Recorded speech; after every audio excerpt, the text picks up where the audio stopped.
What's up, Giants fans, Hub watchers, YouTube subscribers, Twitter and Instagram followers? It's Kush back at again with another Giants video.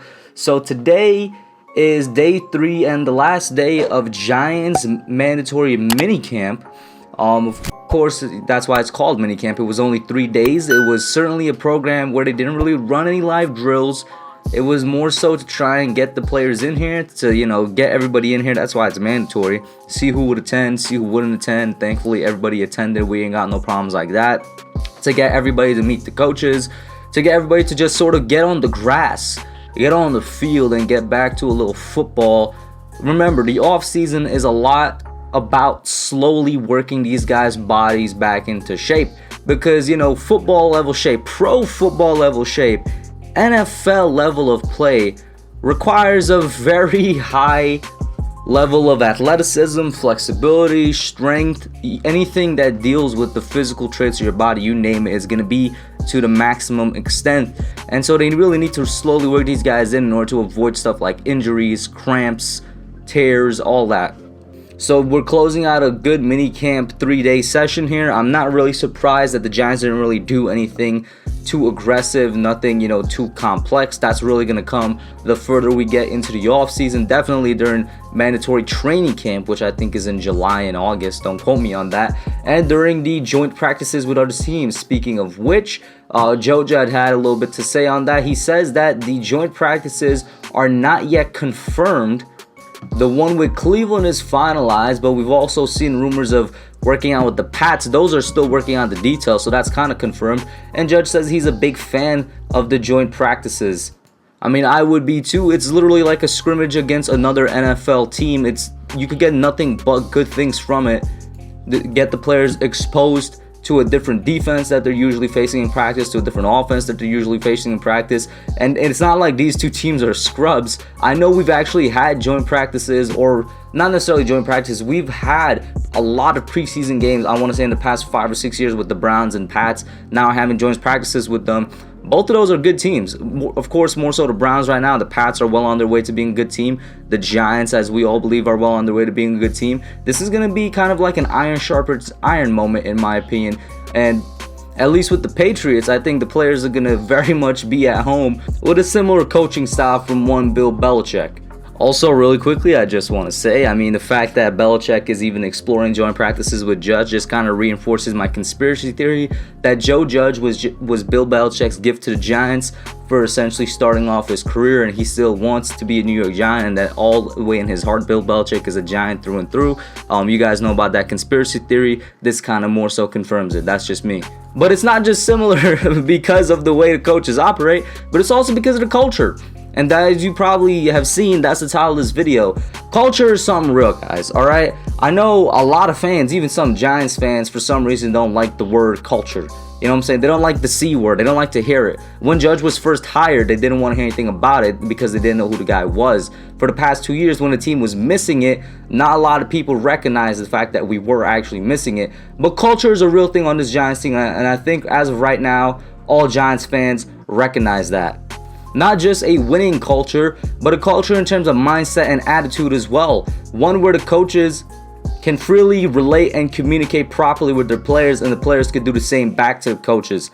One where there's accountability, responsibility, and leadership on and off the field. And we've seen that from this Giants team, and it's a big part of the reason as to why the Giants had such a good season last year, not record-wise, but in terms of improvement and what we saw on the field. And on that note of communication, this is also from what we got from Judge today, a quote from him. Shout out to Art Stapleton. These are the tweets I'm using.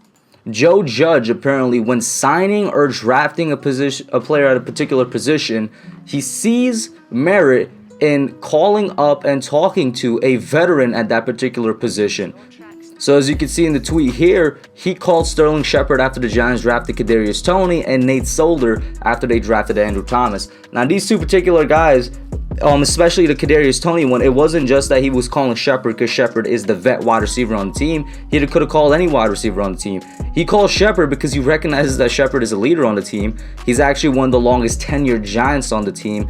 And specifically in terms of the type of player that Toney is going to be, I've said it multiple times. A lot of other Giants creators and Giants fans as well have said it. Kadarius Toney has great potential to play anywhere on the field, but he's going to give you the most of his skill set if he's operating in the slot. Of course, Sterling Shepard operates in the slot. So that is part of what that call was about. As Arch Stapleton, reports here, he says, it was a really great answer from Judge on this topic. The question was asked in regard to Darius Slayton, and Judge volunteered the fact that he called Shepard, says it was about showing respect to a vet, and how the Giants do not see Toney as his replacement in the slot. Now, while I might have a different view on that, it's great for Judge as a head coach to have that communication and have that message relayed to Sterling Shepard, who probably is thinking when they drafted Kadarius Toney, oh, in a year or so, I might not be with the team, and I still want to be with the team, so I want to work this out. And I think most Giants fans want Sterling Shepard to stay on the team, and we have, it's funny to say this now, we have a good starting four for our wide receiver group right now. It's just going to be figuring out, how those rotations are going to work, and I think it can be figured out. And I think Sterling Shepard is willing to work for it to be figured out. So I would be, oh man, I would be so happy if we could keep him. Just a little bit off topic, but that right there shows the type of player-coach relationship that the Giants now have that I don't think we've had since Tom Coughlin. That communication is absolutely huge.